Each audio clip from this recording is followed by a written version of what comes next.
ఘన్పూర్ మాజీ MLA Thatikonda Rajaiah hot comments చేశారు. Station Ghanpur ప్రజలు బై ఎలక్షన్స్ కోరుకుంటున్నారని, ఎమ్మెల్యే కడియం శ్రీహరి వెంటనే రాజీనామా చేయాలని డిమాండ్ చేశారు. రాజ్యాంగానికి కట్టుబడి ఉంటే కడియం శ్రీహరి రాజీనామా చేయాలన్నారు. లేదంటే త్వరలోనే అనర్హత వేటు ఎదుర్కోవాల్సి వస్తుందన్నారు. తాను కాంగ్రెస్ లో చేరుతున్నట్లు తప్పుడు ప్రచారం చేస్తున్నారని, తన పోరాటమే కాంగ్రెస్ పైన అని రాజయ్య స్పష్టం చేశారు. పంచాయతీ ఎన్నికలు లీగ్ మ్యాచ్లని, తర్వాత వచ్చే ఎంపీటీసీ జెడ్పీటీసీ ఎన్నికలు సెమీఫైనల్స్ లాంటివన్నారు. ఘన్పూర్ నియోజకవర్గం కాదు, తెలంగాణ మొత్తం కూడా బై ఎలక్షన్ల కోసం ఎదురు చూస్తూ ఉన్నారు.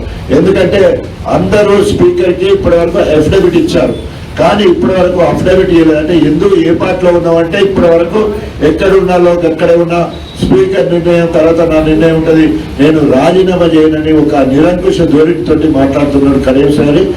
ఖబర్దార్ కడియం శ్రీహరి, నువ్వు రాజ్యాంగానికి కట్టుబడి ఉంటే వెంటనే రాజీనామా చేయి. ప్రజాస్వామ్యాలకు నైతిక విలువ కట్టుబడి ఉంటే వెంటనే రాజీనామా చేయి. ఇది లీగ్ మ్యాచ్, ఆటల పోటీలలో ఇది లీగ్ మ్యాచ్ లెక్కనే.